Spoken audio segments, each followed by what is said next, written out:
Karelibaug VUDA circle પાસે જળબંબાકાર, સ્થાનિકોમાં ભારે રોષ।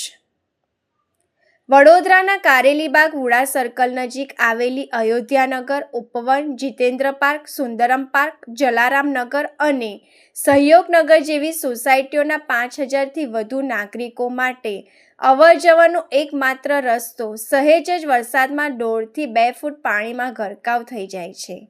નિયમિત વેરો ભરવા છતાં વિસ્તારના રહીશોને ભારે હાલાકી ભોગવવી પડી રહી છે।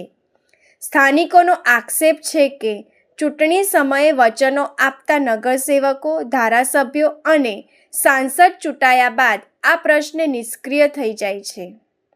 સામાજિક કાર્યકર અતુલ ગામેચી અને તમામ સોસાયટીના રહીશોએ અવારનવાર રજૂઆતો રિપોર્ટ વિજયકુમાર મકવાણાના કરવા છતાં ડ્રેનેજ લાઇન મોટી કરવામાં આવતી નથી। નાગરિકોની એક જ માંગ છે કે તંત્ર દ્વારા વહેલામાં વહેલી તકે નવી વરસાદી કાસ બનાવી પાણીના નિકાલનું કાયમી સગવડ કરવામાં આવે। વડોદરા શહેરનો આ કારેલીબાગ વિસ્તાર છે અને જોવા જઈએ તો વુડા સર્કલથી બાપા સીતારામની ડેરીથી અંદર જતો આ મુખ્ય રોડ છે, જ્યાં 4 થી 5 સોસાયટી સાથે સ્લમ વિસ્તાર આવે છે, જેમ કે અયોધ્યાનગર, ઉપવન સોસાયટી, જીતેન્દ્ર પાર્ક, અનેક સોસાયટી આવેલી છે, સાથે સહયોગનગર આવેલી છે અને 5 થી 7 હજાર વસ્તીનો મુખ્ય રોડ છે। જ્યારે પણ જોવા જઈએ તો એક નાનો પણ વરસાદ પડે છે તો આખો રોડ પર પાણી ભરાઈ જાય છે, 1.5 થી 2 ફૂટ જેટલા પાણી ભરાઈ જાય છે, જેથી કરીને નાગરિકોને અવરજવર કરવાની મુશ્કેલીઓ પડે છે, નોકરીઓ પર રજા પડી જાય છે।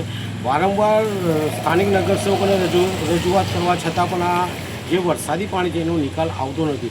આજે પણ જોઈ શકો છો, હજુ વરસાદ પડ્યો છે, એમાં પાણી ભરાઈ ગયા છે, લોકોને તકલીફો પડે છે।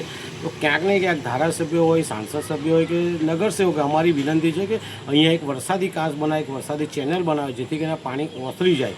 જો ટૂંક સમયમાં કરવામાં નહીં આવે તો મારા ખ્યાલથી કે જે ઝૂંપડપટ્ટી છે નદીના ભાગમાં પાણી આવશે તો આ રોડ, સમગ્ર રોડ બંધ થશે। તો સ્થાનિક ધારાસભ્યો, સ્થાનિક નગરસેવકોને અમારી માંગ છે કે વહેલામાં વહેલી કે અહીંયા એક વરસાદી કાંસ બનાવે।